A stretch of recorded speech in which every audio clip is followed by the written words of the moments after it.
ng balita mula sa Bacolod National High School. Nakasalukuyang nagdiriwang ng intramurals.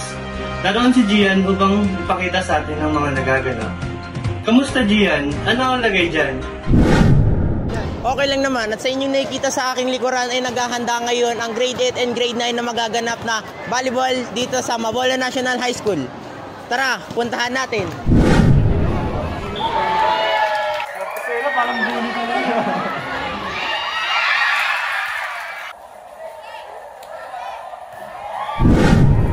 Ngayon ay makakasama natin si Pincel Pupukul at Joey Dinalo.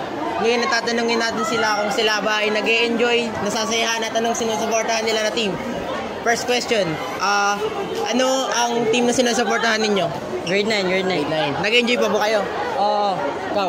Grade 9. Ano masasabi niyo sa dalawang team na naglalaro? Magaling, both teams. Kasama natin ngayon ay si Dave.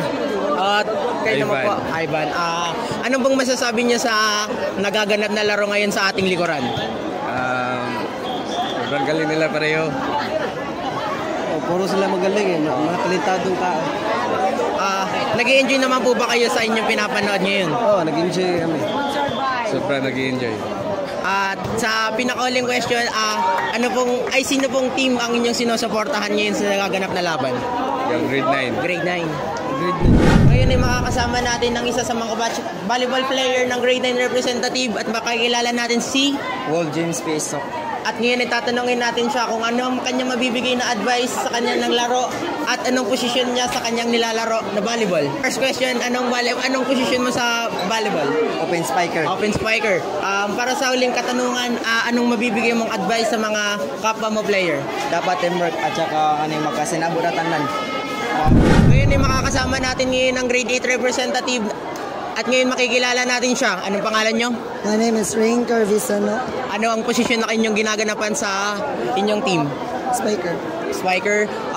Sa pinakahuling question, anong mabibigay mo na advice sa mga kapwa mo player? Okay lang.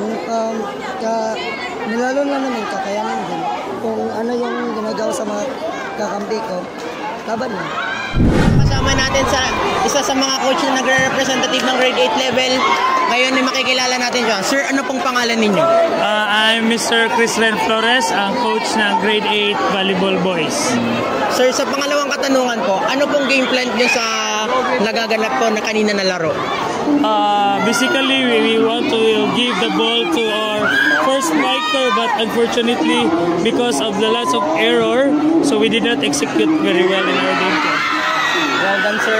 For the last question, sir, what advice na pwede pong mabigay nyo sa mga player po?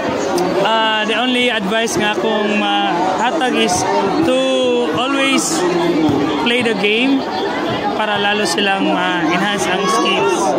Kasama natin ng isa sa mga coaches ng grade 9 representative men's. Ma'am, ano pong pangalan nyo po? Claire Marie Escalona. Ma'am, for the second question po, ma'am, ano pong game plan nyo during game? So, the game plan was coordination, of course, and cooperation among players. Yes, ma'am. So, if no cooperation means masisira yung kanilang game techniques. Ay, ma'am. Ma'am, sa pinaka-last question po ba, ma'am, ano pong mabibigyan nyo pong advice sa mga player po? So, advice for the players. So, teamwork. Yes, that's the first one. Teamwork, since it's the best and it's the best technique for this game. And next is proper communication. If wala yan, then